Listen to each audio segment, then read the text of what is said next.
Michael Gelabal est joueur de basket. Jérémy Pied est footballeur. Charles de Gaulle était le grand chef des Gaulois et Édith Cresson était ministre de l'Agriculture pendant que Jacques Delors était ministre des Finances. Est-ce que vous avez remarqué l'aptonymie? Je vous rassure, moi non plus je savais pas qu'on appelait ça des aptonymes. En gros, ça veut dire avoir un nom approprié à sa fonction ou encore un nom prédestiné. Alors est-ce que notre nom de famille influence notre carrière? C'est ce qu'on va vérifier avec le biais de représentativité.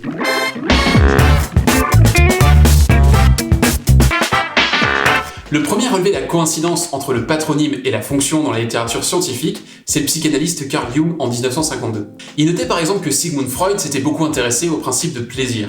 Vous l'avez pas? Freud, joie, bon faut parler allemand. Arrêtez cette musique, Schweinhund! Je ne peux plus supporter cette cacophonie infecte! Le concept était repris par Brett Pelham, Matthew Mirenberg et John Jones de l'Université d'État de New York dans leur étude appelée Why Susie Sells Seashells by the Seashore. Dans 5 des 10 études de leur recueil, ils ont montré qu'il y avait dans chaque ville un nombre disproportionné de personnes portant un prénom ressemblant au nom de la ville. Des Louis à Saint-Louis, des Charlotte à Charlottesville et à mon cul des... Pardon, c'est pas un bon exemple. Mon oncle, j'ai fait un trait d'humour. Une autre de leurs études a montré une corrélation apparente entre date de naissance et nom de la ville. Par exemple, et pour filer mon clin d'œil à De Gaulle, à Colombelles et 2 églises, on devrait retrouver plus de personnes nées le 2 du mois. Enfin, les 4 dernières études rapportaient un lien entre prénom et profession. Le meilleur exemple pour les 3 auteurs, c'était la surreprésentation des Denis chez les dentistes par rapport au Walter. 2 prénoms statistiquement aussi probables l'un que l'autre, puisque 0,415% des Américains étaient appelés comme ça au moment de l'étude. Et effectivement, il y avait bel et bien 2 fois plus de Denis que de Walter qui triturent des dents. Les auteurs en ont conclu à une démonstration éclatante de la force de l'implicite, et ça nous produit une théorie rigolote et finalement assez logique. Sauf qu'elle est fausse. C'est Uri Simonson, professeur à la Wharton School, qui a trouvé la faille dans le raisonnement. En regardant d'autres professions que la chirurgie dentaire, il a remarqué qu'il y en avait pas mal pour lesquelles les Denis étaient surreprésentés par rapport au Walter. La raison est très simple. Oui, il y a autant de Denis que de Walter, mais ils n'ont pas le même âge. Walter était un prénom à la mode à la fin du 19e siècle, alors que Denis a connu ses heures de gloire entre 1940 et 1960. Donc au moment de l'étude publiée en 2000, les Denis étaient dans la force de l'âge et donc surreprésentés dans tous les corps de métier, alors que les Walter étaient de paisibles retraités, s'éteignant peu à peu. Fun fact, les Denis français s'appellent Jean-Jacques.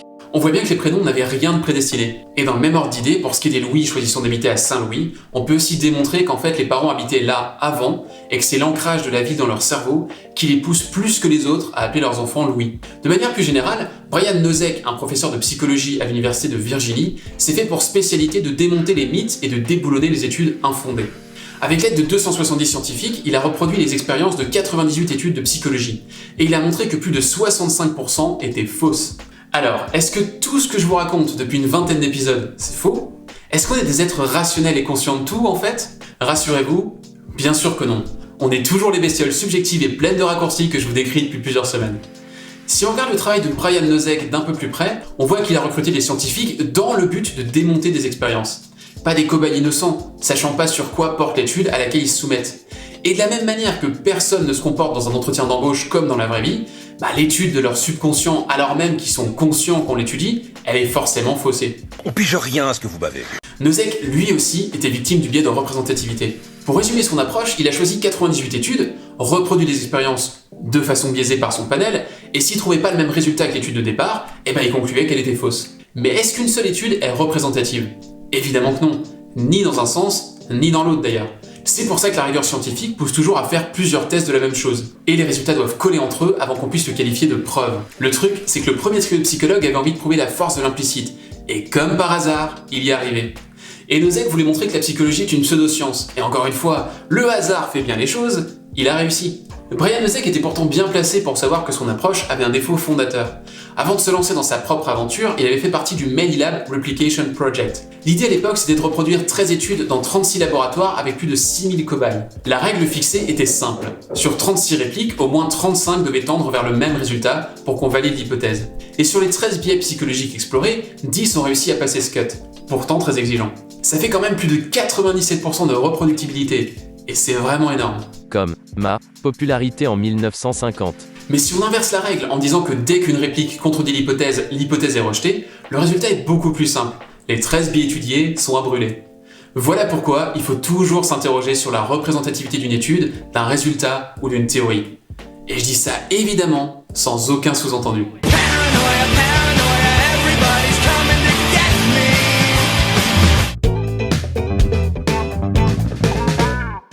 voyez que jusqu'ici on a parlé science et rigueur scientifique, mais toute la beauté de notre matière un peu spéciale, la vente, c'est que les règles sont pas tout à fait les mêmes. C'est vraiment chouette que les psychologues, comme tous les scientifiques, doivent démontrer par A plus B et avec une reproductibilité de plus de 95% que leurs théories sont justes. Mais si vous aviez un truc qui vous permet de vendre mieux 90% du temps, est-ce que vous le mettriez de côté en disant que c'est pas assez rigoureux ? Évidemment que non. Certains auteurs de méthodes de vente ont analysé des échantillons incroyables. Par exemple, Neil Rackham a basé son spin selling sur 10 000 vendeurs suivis à travers 35 000 entretiens de vente et 23 pays. Et pourtant, les bonnes pratiques qu'il rapporte, vendre en posant des questions, elles sont meilleures que la moyenne que dans 60 à 70% des cas. Objectivement, vous devriez suivre son conseil. En moyenne, ça fait de vous un vendeur 32% plus efficace. Mais scientifiquement parlant, ça atteint pas la jauge. Ce qui est intéressant aussi avec le bouquin de Neil Rackham, c'est que les gens qui ont travaillé avec lui ont continué d'explorer le monde de la vente par la suite. Certains comme Michael Bosworth et Ben Zoldan ont montré que des histoires utilisées un peu comme des questions, c'était encore plus efficace. Et d'autres comme Matthew Dixon et Brent Adamson, que de challenger son client apportait encore un sacré gain. Alors c'est quoi le point commun ? Ils ont formulé des hypothèses et ils ont mis sur pied des tests et des expériences. Et puis ils l'ont fait à petite échelle, et tant que ça avait l'air de marcher mieux que le statu quo, ils ont continué de faire grossir l'expérience et des échantillons, et au final ça a formé des nouveaux bouquins, What Great Salespeople Do, que je viens de vous montrer, et la série des Challengers. Je sais pas pour vous, mais moi j'ai pas l'ambition d'écrire un bouquin sur la vente. Ce que je fais par contre, c'est que régulièrement j'essaye de changer mon approche d'un problème ou d'une facette de mon métier. Et de tester cette nouvelle approche, de la comparer à l'ancienne, de garder ce qui marche et de changer le reste. Et ensuite d'itérer et d'améliorer. Là, on fait qu'effleurer la surface, mais il y a des méthodes qui permettent de tirer le meilleur de l'expérimentation rapide. Et on y reviendra dans pas très longtemps.